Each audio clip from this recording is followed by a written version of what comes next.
Here at Grinding Gear Games, purple is our favourite colour. So of course, the Grape Soda Power Washer is going to get a feature. This build by SirToasti is an Acolyte of Chayula monk using the Incinerate skill, turned into purple chaos damage with the Black Flame Covenant keystone. But there's a lot more going on here than purple flames. I'm Eben, and welcome to Build of the Week. Incinerate is quite simply a flamethrower.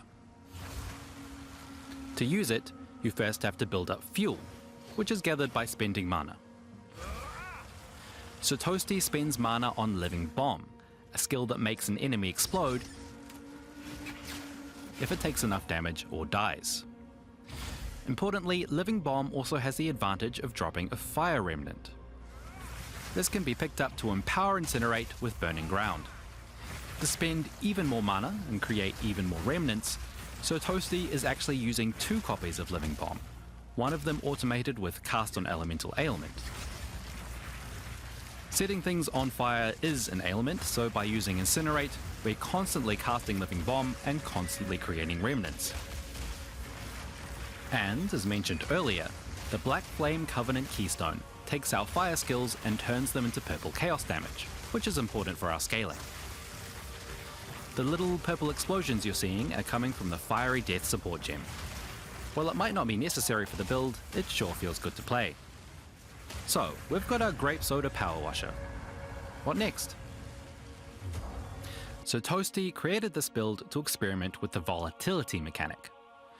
There's a lot of words here if you want to pause and pass, but basically volatility is an effect that increases your chaos damage at the cost of an occasional explosion that damages your character. The Acolyte of Chayula has new mechanics that make it the perfect ascendancy for using volatility. The Inner Turmoil Notable lets us stack volatility. This word is ruining me. Volatility. The Inner Turmoil Notable lets us stack volatility by inflicting ailments. In this case, Incinerate is perfect for inflicting the Ignite ailment to stack volatility.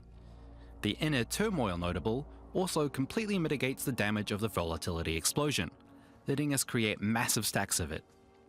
But if you read the volatility description, you'll notice that you only get the chaos damage boost after the explosion, meaning we need some way to explode early and often.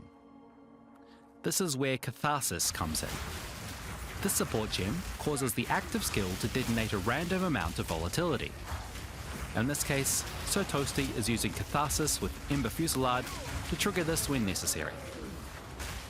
Ember Fusillade is the skill of choice here because of its short cast time, meaning we can detonate volatility many times quite quickly. So we're fueling up, building stacks of volatility, and melting our enemies into purple goo. Let's talk damage scaling. Across the support gems and passive tree, SirToasti suggests investing into Ailment Magnitude, Ignite Magnitude, Chaos Damage, and Crit. It's worth noting that the Ignites dealt by Incinerate scale with Crit, which is why it can be so effective. SirToasti's other trick is Curses and Debuffs. This build uses Despair, a curse that lowers enemies' chaos resistance. This skill is assigned to a second weapon set optimized for curses. You'll notice that SirToasti's tree uses weapon set passives to switch to a cursed focus setup whenever we cast our curse. And in 030, swapping weapons has no delay or time penalty, so this is an easy addition to the build. To make the most of the weapon swap, SirToasti is using 2 uniques that stack potent debuffs on our enemies. The Wicked Quill can inflict Wither, which increases the chaos damage enemies take. Effigy of Cruelty can apply critical weakness to enemies.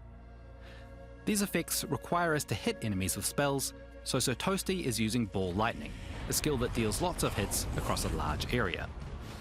Ball Lightning and the Despair Curse are assigned to the second weapon set, so it's easy to fire one or both of these off against tougher enemies whenever we need to. With all this together, you can see for yourself how quickly the purple soda can melt bosses. This is just my headcanon, but I like to think that the fire smells like sparkling grape juice. One downside to this build is that Incinerate requires constant casting, which slows your character down. This can be somewhat mitigated with Ferul's Rune of Grace on your boots, which lets you move faster while using skills.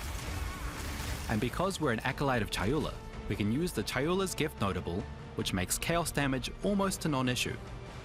We can drink the grape soda, for it burns so good. Thanks to SirToasti for creating this build. It's visually fun and thematic, a great use of chaos mechanics, and very satisfying to play. Check out their build guide in the description for a full rundown of the details. See you next time!